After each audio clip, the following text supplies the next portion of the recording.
Good morning, everyone. Shavua Tov, and welcome to our Sunday morning Parsha class, the Parsha of Vayeira. We are the fourth Parsha of the Chumash, of Genesis, of Bereshis, and we are continuing to live with our forefather, Avraham Avinu. We love living with Avraham Avinu, and here we are. So the beginning of the Parsha continues where we left off, and the last week's Parsha, where Avram, at the age of 99 years old, is circumcised.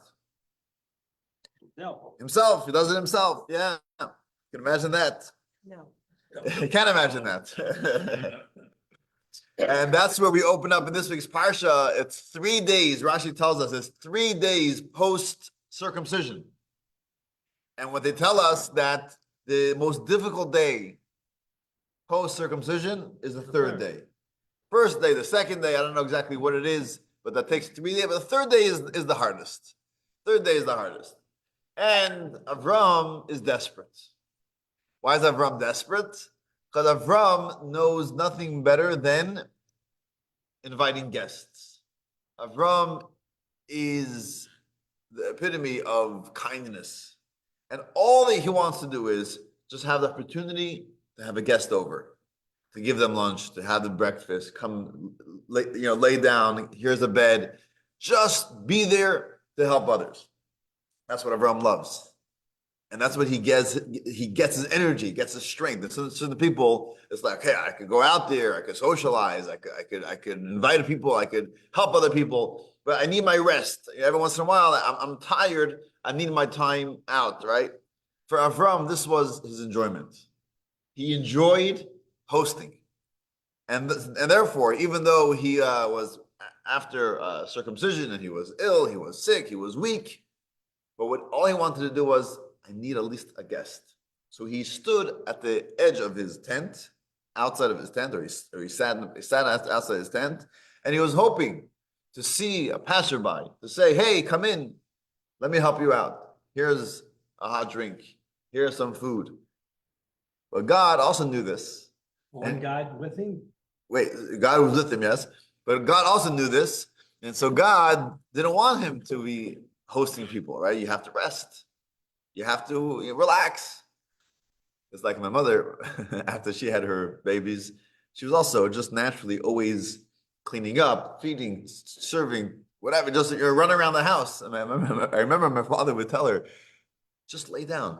Don't ignore everything. You lay down. I'll take care of the kids. I'll take care of dinner. I'll take care of cleaning up. And my mother couldn't. She just had to be, she is a true balabasta. She's at home and she has to, run the house. Just relax. Hashem wanted Avram, just relax. So what did he do? So Hashem made it a very, very, very hot day, scorching hot day, and therefore people weren't out. So Avram was sitting, and there was no one there. So we'll read a few verses inside. What exactly happened? Vayeira elav Hashem. We're on page 95 in the Gutnik Chumash. Vayeira elav Hashem. God appeared, revealed himself to him, to Abraham, in the plains of Mamre, Be'eleni Mamre. Avraham was sitting at the opening of his tent. It was in the heat of the day. So we are told, like Michael pointed out, that God was visiting the sick. He was doing the mitzvah of Bikor Cholim, visiting the sick. So God came and was visiting Avraham. And while he's visiting, now imagine that, God comes to visit you in your home. Wow, amazing. Just be in the moment. He's often there. And exactly, right? You got to listen. Vayisa Eino Vayar. Avram lifts his eyes and he sees. Behold, there are 3 people, there are 3 men who are standing right there. Vayad, he sees them, and he runs towards them from his tent, and he bows on the ground to them, and he says, please, don't just walk by. Come into my tent.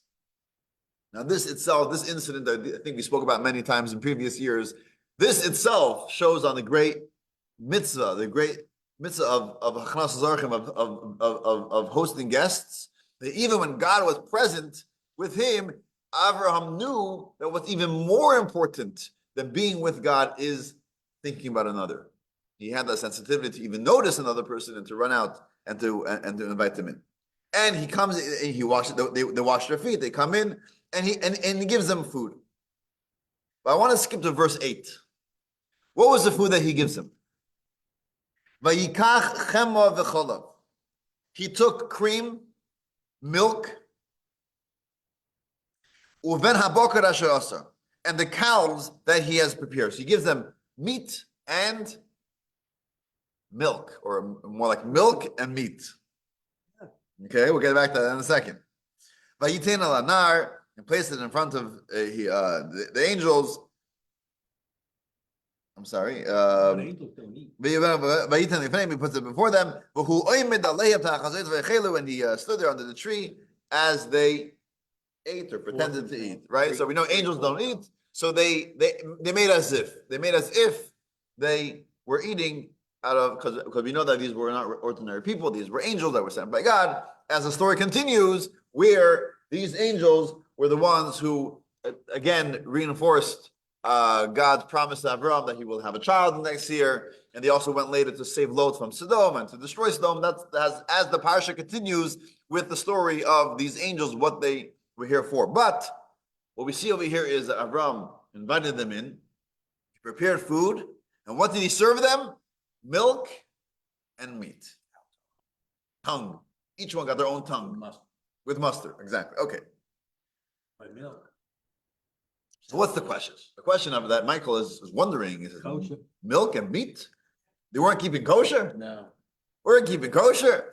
So you can say, what do you mean about kosher? This is way, way before God gave us the Torah. Who knew about kosher? Yeah. Later on, there was, it's 1,000 years later, whatever, 500, whatever it was, a few hundred years later is when we got the laws of kosher. However, not so simple. Because we are told numerous times that Abraham actually did keep the Torah. He kept the mitzvot. And we find this numerous times. We find this in regards to that they served matzah on Passover. We know that obviously Abraham did a bris. We know that he studied Torah. We know that he brought different animal sacrifices as it was done later in the temple. And what was Jacob doing? He was studying Torah. So we are told that Abraham, Isaac, and Jacob and their families and their descendants actually kept the Torah even before it was given. Now, what exactly does it mean that they kept the Torah? Maybe it's a little bit different the way we have it today, but maybe more in a spiritual sense. But they kept the Torah. Then there's another whole question. Well, if they kept the Torah, so what happened at Sinai? Okay, that's another question. We gotta get that. We can't put everything in one discussion. But the idea is that they kept the Torah, and that is so. So the question is, well, he served them milk and meat. If he kept the Torah, how are you serving milk and meat? Yeah, but not really. Not really, because Well, because they served the dairy first, and it says until after when the calf was ready, which takes time to cook, like they got to slaughter it, the skin it, so at least a half hour for sure. You're right on, Dina. Exactly, Yeah, that's exactly right. So it's okay. So some of the commentaries they point out, they say, wait, these were very hungry men. If you're really hungry, what do you eat first? The main course. So Avram should have served them first the meat, and then as a dessert, you have some yogurt, you have some cheese, you have a little cheese Danish, right? You start with the meat. So it's pointed out exactly as Dina mentioned, it was by design. Because we know in Jewish law, if you eat meat, you have to wait a lot longer, 6 hours, until you're able to eat dairy. But if you eat dairy, there are various customs. Our custom is to wait an hour. Many people wait a half hour. If you just go by the letter of the law, perhaps if you rinse your mouth well, you can not even wait that. Definitely, the wait time between milk and meat is a lot shorter than from meat to milk. And therefore, Avraham first served them the milk so they could quickly, soon after, eat the meat, which they would not have been able to do that if it was vice versa. So again, we see that Avram is keeping the Torah. So here's my question. Avram is 99 years old. We know already at the age of 75, God spoke to him and he went to Israel and he started having this relationship with God, right? And the truth is that we are told that God already had a relationship with Abraham, spoke to him even when he was younger. At the age 3 already, he recognized God. He fulfilled all the mitzvot. The Talmud says even rabbinic mitzvah, like Erev Tafshil, there are even rabbinic mitzvah that he did. In regards to the bris, why did he wait all these years? Why did Avram not perform a bris earlier on in life? Why did he wait till 99? Yes, Dina. He wanted Hashem to give him that, he wanted Hashem to ask him to do it rather than do it on his own. He needed that blessing from Hashem. Okay, good point. So Dina's pointing out that he wanted Hashem to give him that mitzvah. Yeah, the mitzvah. Okay, good point. The question is, well, why bris? Why didn't he wait for Hashem to tell him to keep kosher? Or did God tell him to do any other of the mitzvah? Well, it's the shedding of blood, which is also something we're not supposed to do. It's a big deal. It's a big deal. What Dina's saying is that the one mitzvah which, without a commandment, perhaps is prohibited, is the mitzvah of bris, because bris is shedding blood. Right. So if you're doing it for the mitzvah, okay, that's the mitzvah. But if there's no actual mitzvah involved from God, it's more like on your own you want to do it, then it's not permitted to shed blood, to hurt yourself. Right? Our bodies belong to God. We are like a custodian over our body. So if there's a commandment, God tells us this is what you should do to the body, that's what you got to do. But otherwise, it is prohibited to do this to yourself. So that's why he waited. That's one of the explanations given by the commentaries, as Dina pointed out. There are other explanations given as well. I heard an interesting explanation from one of the rabbis in Israel, in Krachabad, Rabbi Ashkenazi. He says that Avram wanted to give empowerment to Jews later on, his descendants, hundreds, thousands of years later, who for whatever reason did not have the opportunity to have a bris when they were a child, when they were a baby. For example, after the fall of communism, there were thousands and thousands of Jews, older Jews in their teens, in their 20, 30, 40, 50, all ages, who their parents were afraid to give them a bris when they were a baby. And then they went through a bris as adults. And it's not easy. You know, as an 8-year-old, 8-day-old, no biggie. But when you're 28-year-old or when you're a 58-year-old, it's a lot harder. So who gives them the encouragement? So we tell you, you know what? Avram was 99. He was able to do it. You're able to do it. I just came across this article from about a year and a half ago, March 2023, in Toronto, actually, where I'm from. There was a man, a Russian, originally born in Russia, but immigrated to Canada already, after the Second World War. He was 96 years old. Can you imagine that? 96 years old, and he decided he wants to have a bris. They say perhaps he's the oldest man to have a bris since Avram. Perhaps. I mean, we don't know, obviously, throughout all of history. But that, again, Avram was empowering the future generation. But here's another explanation. This is an explanation that's from Chassidus, from the Rebbe's talks. What is the idea of a bris? Covenant? It's a covenant. See, in English, how do we refer to a bris? A circumcision. What's the etymology of a circumcision? The word circumcision. What does circumcision mean? Cision is to cut, and circ is a circle, a round. A round incision. A round incision. That's what circumcision is. It's a very technical term. It's an incision. You're taking off a piece of skin. That's all it is. That's what a circumcision is. How do you say circumcision in Hebrew? A bris. What does a bris mean? A covenant. The actual act of cutting off a piece of skin, that's what you have to do. But that's not the significance of it. That's the technicality of it. It's not a circumcision. That's so dry. It's so empty. That's all it is. A circumcision. It's just an act of cutting skin. It's a little operation. It's not what it is. It's a bris. It's a covenant. It's a covenant.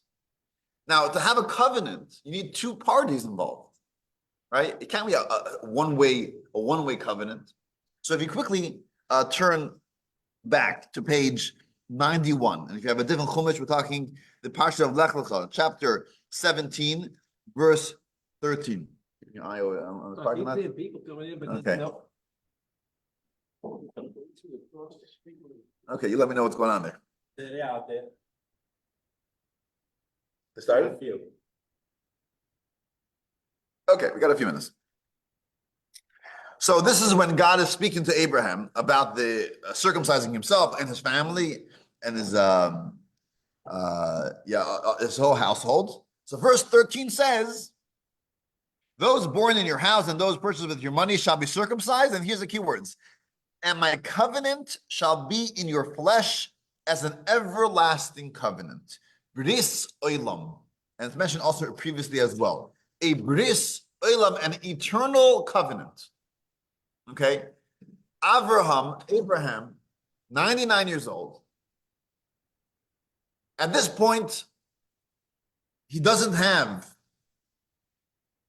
a child. He has one child that's 13 years old. And he knows that this child is not going to be the child that God promised all these descendants from. Right? So an elderly couple, him and Sarai, are there. And God tells him, do a bris for you and your descendants, an eternal bond. Eternal. What does eternal mean? Forever. Who's here? Avram knew that through his circumcision, through this bris, it's not just a one-off thing, but this is something that's going to keep the Jewish people alive for generations, for eternally. Like Mark Twain famously says, that the Egyptians came and went, and the Persians came and went, and the Babylonians came and went, but the Jewish people are still here. We are here writing about the ancient Persians and Babylonians and Egyptians and Romans, right? We're here in everlasting bond. How is this done? This is through the bris. The bris is that one mitzvah, which is not just another act, but it's a covenant, an everlasting. It lifts up, it elevates the human body to a holy human body. It makes this connection with God. And that Avram wasn't able to do on his own. That he needed to wait for Hashem to make this happen. And marriage between us and God happens when there's a bride and a groom. For Avram to do it on his own, it would have been a circumcision. It would have been a mere incision of removing skin. There would have been that bond, that bris that God wanted with his children and his descendants. And that is why Avram had to wait all these years. Until today, we find something fascinating, that the bris is one of those mitzvahs where many people who, for whatever reason, for now, they are distant from Judaism in a sense, and they perhaps are not fulfilling any other mitzvah. But the one mitzvah that they fulfill is the mitzvah of bris. As a moihel, I get these calls all the time. I got a call not too long ago, maybe a year and a half ago, from Bay St. Louis. It's a whole story how their child was in LSU and they connected with the shluchim in Baton Rouge. They had a baby boy. And the family spoke to another rabbi, and they tell them, oh, we're not really interested in a bris. We don't know, whatever. Eventually, we were able to talk to them, and we convinced them, yeah, let's do the bris. So we went over to their house. We did the bris in their kitchen. It was just me and the family. That's all it was. No one else was there. And the other rabbi. And I come into the house. This is a family from Ukraine originally, and they don't have a mezuzah in their house. So I asked them, do you want to put up a mezuzah? They said, what's that? Right?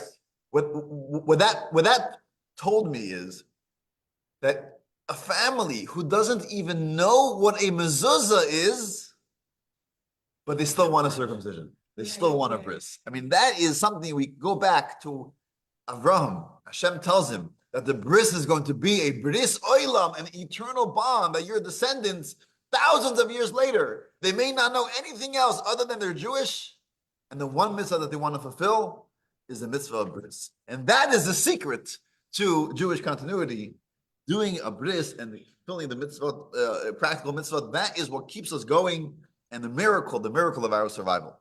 So yes, question, Yeah. but I'm gonna close up over here because we have this thing going on over here. But thank you all for joining us. And quick announcement for those who want to join us on Tuesday for our JLI, as you see behind me on the wall, Nurturing Relationships, a great course. Tuesday morning, 10:30, Tuesday evening, 7:30, as well as our tiny class on Thursday morning and our Parsha class next week. Thank you for joining us.